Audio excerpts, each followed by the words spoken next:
Welcome to Coach's Corner, everybody. Four-wheel drive show. I'm your host, Coach Tripp, along with Billy Pendock to my left, Blaze Winner down below. That's me. Yeah. That's him. The other four-wheel drive members, Jamie Kimmel right there, Timmy Green, Billy and I's high school teammate, Billy and Blaze's college teammate at Syracuse in the early 80s, four-wheel drive. Those guys all played in the NFL, and so we talk about virtues on this show. We talk about how to be a better player, how to be a good coach, what a bad coach looks like, and what a cancerous player, and everything in between. And I want to tell you, it is brought to you by Sandy Sansing Chevrolet. This show is brought to you, so thanks for Sandy Sansing. Go see Brad Bowes, get a car from him. Folks, we're going to talk about head, heart, and soul this week, guys. Conceive it. Hey, Tripp, before we start, Brett set me up with a car. Brad will set you up with a car. Yeah. A nice one, huh? Absolutely. Whatever you want. A Chevy? Yep. You want a Chevy truck? Yeah! I'm coming your way, baby. Tell Brad I need a car. I need a car, man. A fast one. I need to get out of town fast. Behind us, Billy? You got it. I thought you'd get a van again. Don't you want to? Oh, no, man. I left that van to rot. Yeah. That van that fit 21 players in. 21 players. To this day, that's a world record. Guinness Book. 21 football players in a Chevy van. In 1980. That was nice. I like that. That was fun. Oh, my gosh. You guys would do stuff like that. So was Timmy in that van? I don't remember, but I know he was. I don't know. There were so many asses in there. I don't know. Oh, okay. Yeah, there was a lot of butts and elbows, and faces. And Billy was in the front seat though, telling everybody, "Come on, we have more room." Yeah, pile on. Yeah, no more room, Billy. No more room. Brad, I don't need a van. I need a Corvette. I need a sports car. Oh. I am very appreciative of his being a sponsor. That is awesome. Yeah, thanks. Yeah, thanks to Sandy Sansing, all our great sponsors. Hill Kelly Dodge as well. Listen, get up. I'll get you hooked up with Brad. And I need that. What are you going through? A midlife crisis? Is that why you need that Corvette? Yes. Yes, I'm going through a midlife crisis, and every day is a obstacle for survival. He's been going through a midlife crisis for about 3 or 4 years. Hey, that was a secret, Billy. You're not supposed to he's tell way past. Billy, he's way past midlife. Oh, I'm using my Grecian formula. My hair is still falling out. My gray hair, my armpit hair is longer than ever. My armpit hair. Oh my God! Oh, it's just terrible. Nose hair and ear hair. All right, let's get into it, guys. Head, heart, and soul, man. I'm sure you've heard that phrase. You got to conceive it and believe it to achieve it. My mother. If you're lucky enough to find a guy with a lot of head and a lot of heart, he's never going to come off the field in second place. That's what Vince Lombardi says. And I'm sure you've heard that phrase. For success, you must conceive it and then believe it to achieve it. It's a cliche. And Lombardi loved quotes, maxims, phrases, and cliches. And he once said they're cliches for a reason because they're true. All right, now let's break it down to 3 stages of what we're going to talk about. Number 1, it's the conceive it stage. The conception starts with the mental stage. It's in your mind. It's in your brain. You think about it all the time. You visualize it over and over. Picture yourself making a difference or making a play on the field. Visualizing so much that you end up dreaming about it. It stays in your subconscious mind. That's why you can recall it. That's the conceive it stage. Number 2 is the believe it. It's the emotional and physical stage where action actually comes in play. You got to have extreme confidence in yourself. If you don't believe in yourself, nobody else will. You got to have unshaken faith. You have to be an optimist. You can't be a pessimist. You have to have persistence. Persistence is omnipotent. You have to overcome obstacles, never quit. You have to do hard work. There's no substitute for hard work. You can't fake it. Sacrifice, you must give up something to get something. That's the believe it, emotional stage. And then after you do those two things, and there's a lot in those two things. Number 3, you get the achieve it phase. It's the self-actualization phase, okay? And it's the gratification and realization of achievement.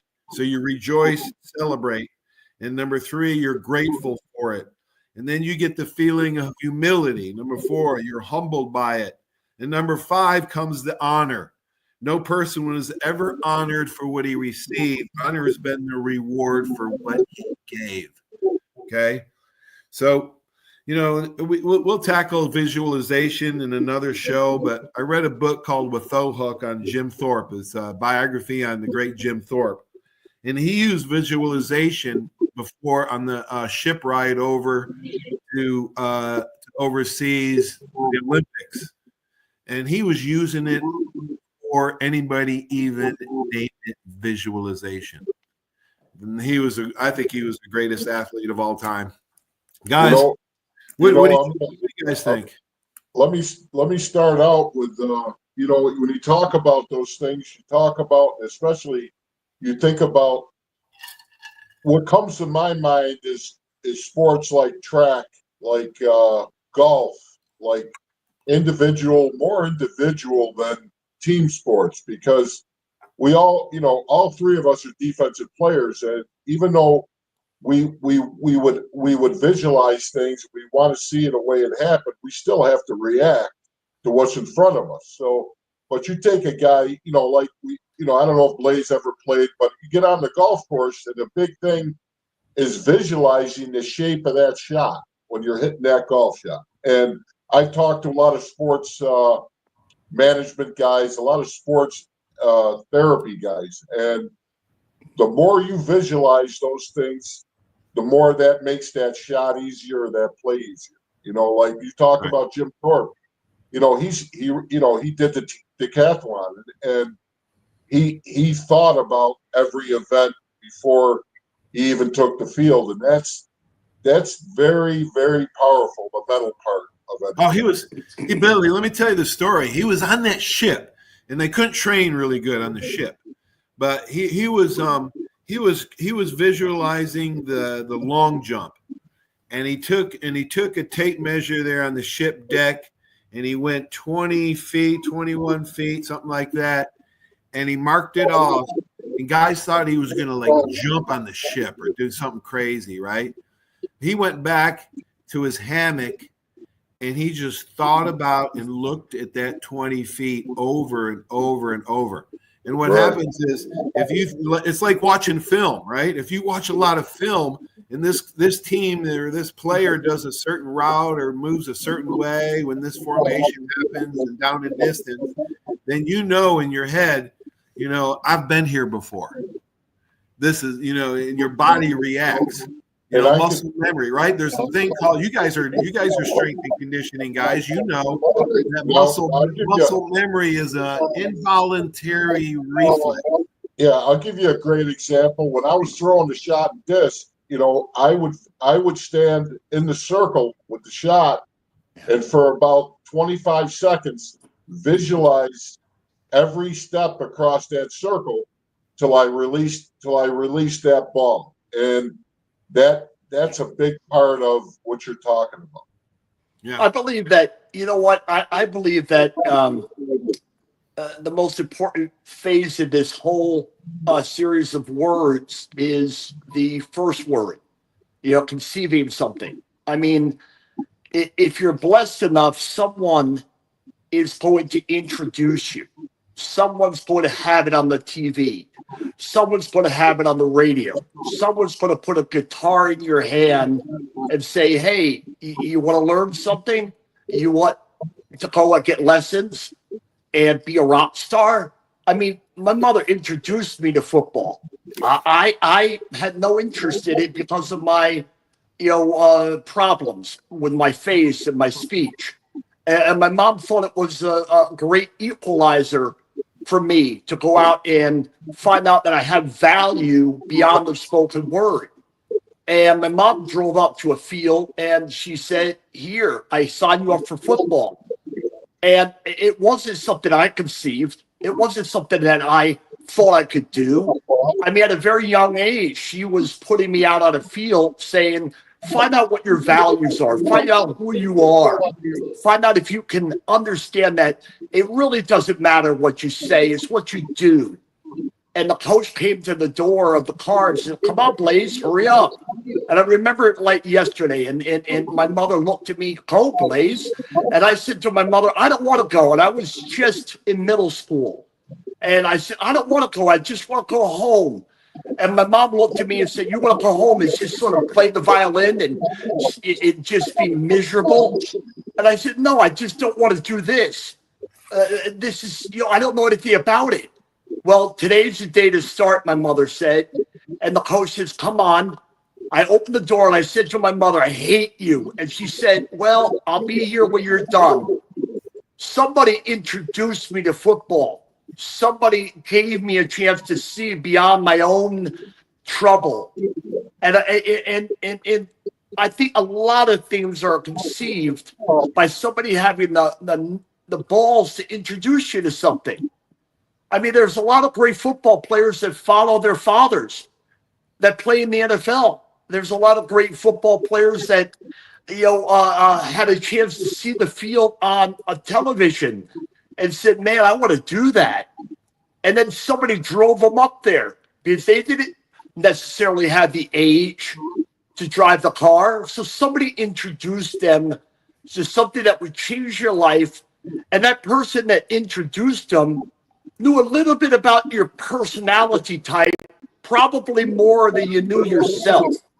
And I'm forever grateful to all the people, including Jose St. Victor, who was my mentor, who taught me how to lift weights, Billy. I mean, in ninth grade, my mother introduced me to a guy who would be my mentor the rest of my life. Every day since ninth grade, he has sent me the word, scripture. How do I believe in a Holy Spirit if somebody doesn't introduce me to a Holy Spirit? Right. Man, people are valuable to other people. They destroy them and tell them nothing's impossible, nothing is possible, or they can tell them, hey, man, anything is possible.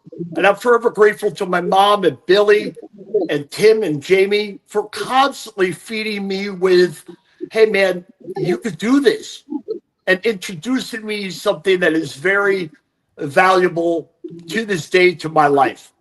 Yeah, good point. You actually had 3 points in here that you talked about, Blaze, and I want to talk about.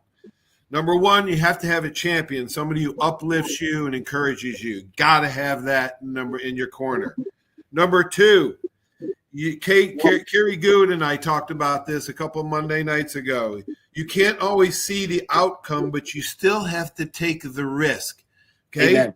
Champion, you still have to go. Like when I went, he used me as an example when I went to Alabama.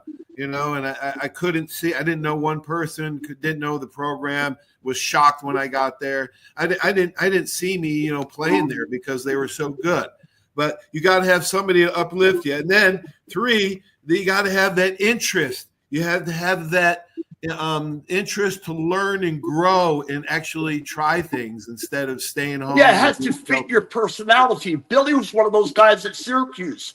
When my mom dropped me off, I didn't have my mom anymore to introduce things or solve problems for me.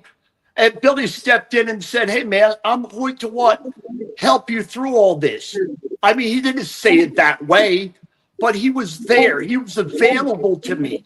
He was there to show me, hey, man, you could do this. He knew George O'Leary more than I knew George O'Leary. And he told me the things to do and not do. And I'm forever grateful that he helped me visualize a positive outcome. Otherwise, man, O'Leary would have probably Billy? Shoot me up and spit me out because I wasn't used to a coach like that. Billy was. Billy's a lifesaver to me to this day because he opened doors to make it clear to me what was possible. Billy, I want to hear from you after, from this question.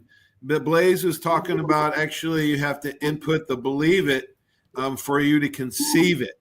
And maybe it does flip around. You got to have somebody in your corner that will give you the confidence to actually conceive it in your mind. Billy, what was Jimmy and Timmy? What were they good about? Conceiving, believing, and obviously all of you were achieving. You know, the nice thing was with those guys, everybody, and Blaze hit on it a lot of times, everybody was open to information from each other. And regardless of our athletic ability, you had a positive attitude from all four guys that didn't really get along outside of football, like best friends. And you look at, and I talked about this with somebody the other day, you know, when everybody looks at the four of us from the outside, I know high-fiving together, doing the stuff together we do on the field, everyone takes it for granted that you got a real close-knit brotherhood 24 hours a day, and it's not really like that. But when you convince each other that we play together as a unit and you're seeing things as a unit, and we would sit and watch film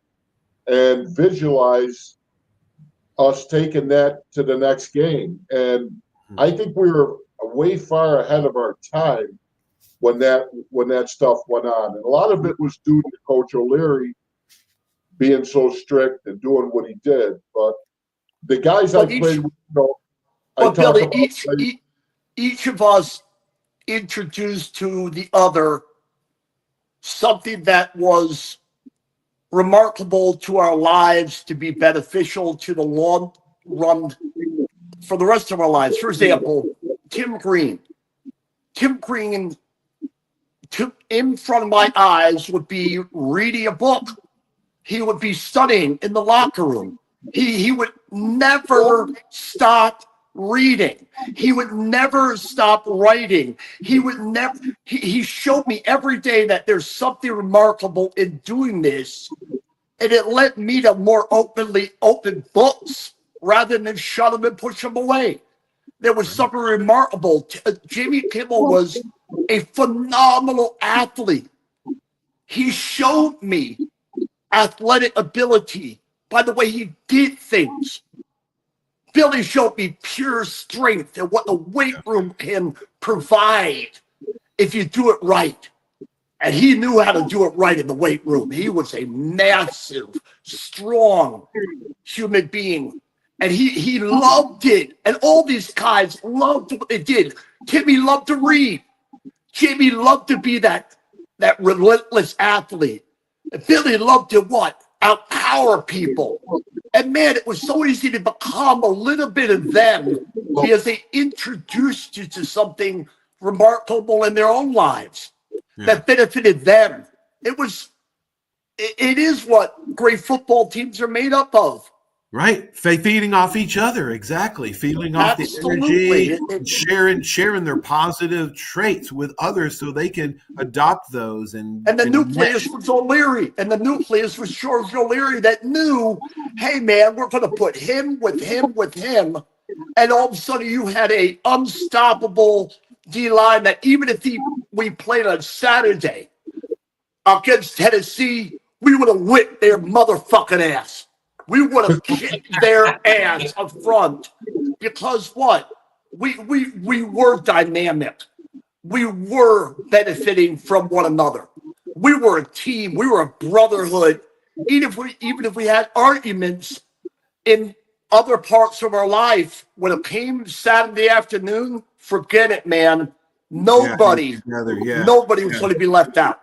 Yeah, it's interesting when you come together like that, and you have a little bit of, you know what I didn't see in Bama and Syracuse, and you guys, where I was texting Billy, it's just not the mean, nasty, get out of my way. You have to have a switch, man. Turn on the switch when you step between the lines, and turn it off when you get out of the lines because it's a different arena. And who feeds that, Billy?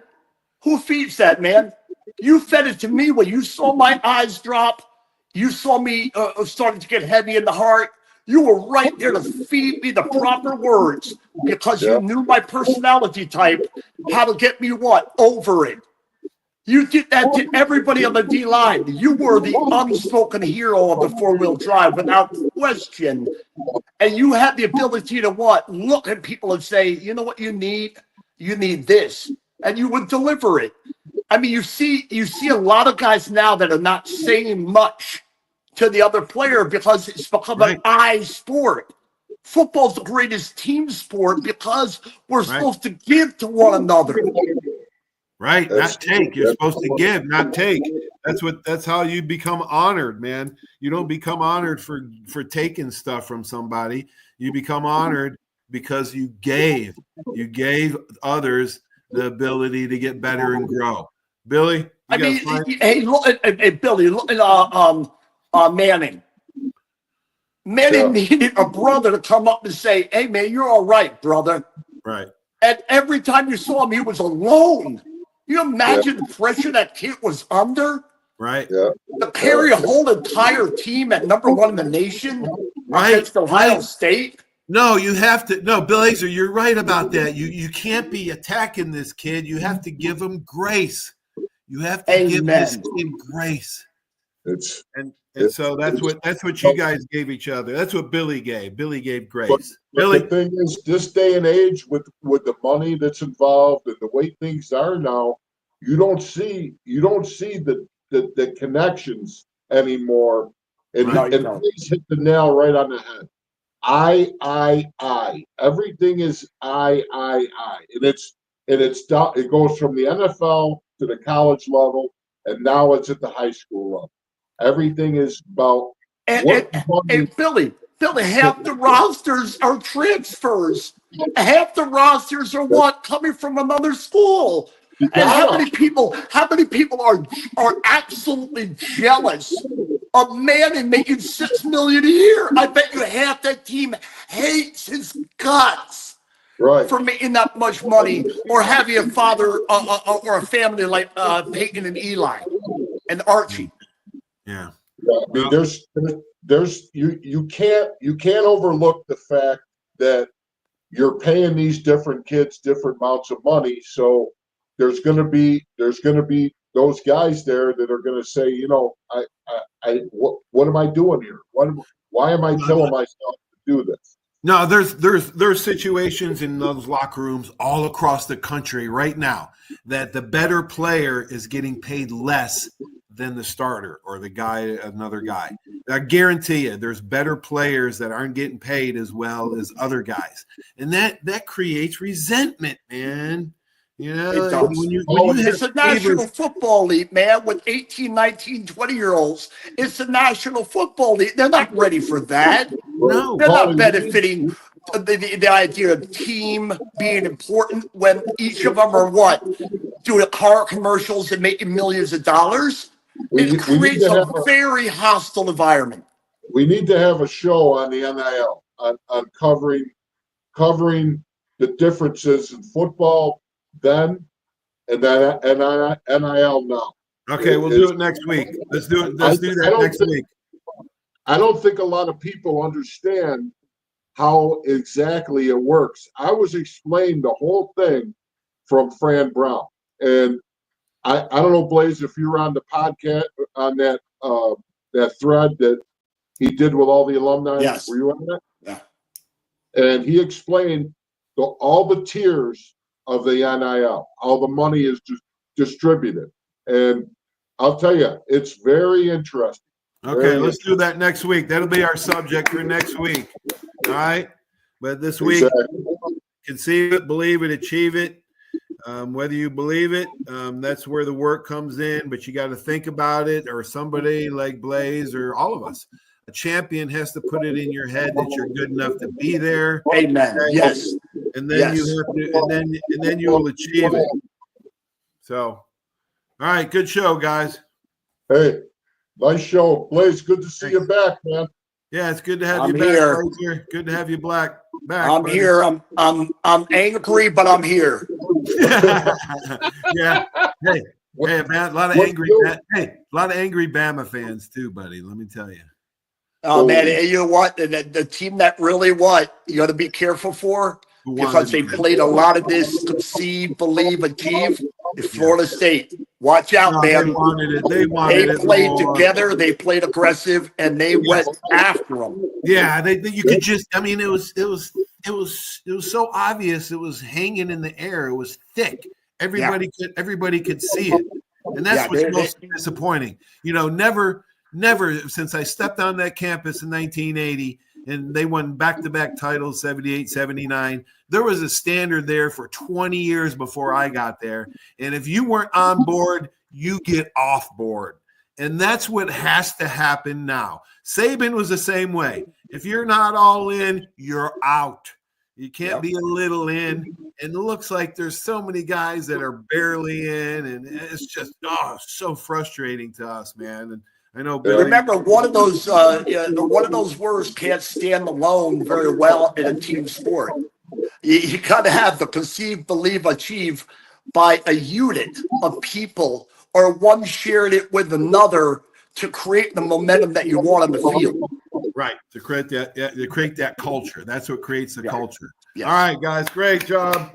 Okay. Appreciate you guys. Love you guys. See you later, boys. I'll see you guys next week. Absolutely. Love you all. Bye. Love you. Bye. Man. Bye-bye. Wow. What a great show by those two guys. Thanks, Billy and Blaze. Another show, another four-wheel drive in the book. Stay tuned for these great messages. Without them, this just wouldn't be possible. Thanks for watching, everybody. I will see you soon. So long. When it comes to buying your next car, truck, or SUV, you need a team that puts you first. Here at the Sandy Sansing dealerships, we're proud to serve Pensacola and the Gulf Coast with the best selection, trusted service, and deals that work for your family. Just like great coaches build great teams, Sandy Sansing builds lasting relationships with every customer who walks through our doors. Because when it comes to finding your next vehicle, there's only one name to remember. Sandy Sansing can. There's a reason why Hill Kelly in Pensacola is the #1 selling Chrysler Dodge Jeep Ram dealer between Jacksonville and New Orleans. While other dealers have taken advantage of a competitive market with higher prices, Hill Kelly has discounted prices to the lowest of the year. And Hill Kelly in Pensacola won't surprise you with excessive charges beyond the selling price. Come see why people from Milton, Pace, Foley, Bay Minette, Daphne, Gulf Shores, Mobile, and beyond are driving to Hill Kelly in Pensacola to buy their next new Chrysler, Dodge, Jeep, or Ram. At Hill Kelly, the bottom line price and your satisfaction are what really matter. So before you sign, check the bottom line and make the trip to Hill Kelly in Pensacola to see what true local ownership can do for you. At Hill Kelly Chrysler, Dodge, Jeep, Ram, Highway 29 in Car City, Pensacola. Or shop online 24/7 at hillkellydodge.com. When it comes to bottom line pricing, nobody beats a Hill Kelly deal. Nobody. 75 years of service in high tech today. It's Pensacola Glass Company at 433-8348. High tech is a term often applied to advanced services and products in today's marketplace. And today, glass is much more than the simple painted brittle, see-through stuff we hit baseballs through when we were kids. Glass is now a product with unique flexibility in both performance and application. And Pensacola Glass Company is growing right along. That's Pensacola Glass Company at 433-8348. Are you riding around in a filthy vehicle? Dirty car no more. Visit Ronnie's Car Wash today to get it shining in no time. They have 3 convenient locations with another coming soon. The unlimited monthly wash packages start as low as $14.95 per month with free vacuums, multi-purpose spray, and towels. Visit them in Gulf Breeze, Navarre, Fort Walton, and soon Crestview. Don't wait, wash today. Be sure to see Ronnie's Car Wash on Facebook to see the latest specials and discounts. You'll be riding and shining in no time. That's you trying to fix the plumbing yourself to save a few bucks. Doing things yourself doesn't always end well. The same goes for insurance. That's why Auto Owners works with local independent agents who tailor coverage to meet your needs and offer discounts for life, home, car, and business insurance. Because sometimes you need a professional to get the job done right. That's simple human sense. My name is Steve Reynolds. I'm the manager and owner of Cordova Lanes, and we help keep your mind out of the gutter. Cordova Lanes is part of the community of Pensacola. Being here for 43 years, we've entertained more people than any other bowling center in the city. We sell fun for a living. Cordova Lanes is located at 2111 Airport Boulevard in Pensacola, behind Cordova Mall. Come on out and see us at Cordova Lanes Bowling Center. Thank you. Over 30 years, you have seen the orange Beck signs all over the Gulf Coast listing a property for sale or lease. Beck Partners is your trusted advisor in commercial real estate, property management, commercial and personal insurance. Senior Vice President David Valletto has been with Beck Partners since 1989. Take advantage of his wealth of knowledge by calling him today at 982-7352. 982-7352. Extensive experience in all aspects of leasing, sales, management, and site selection will make sure your expectations are exceeded.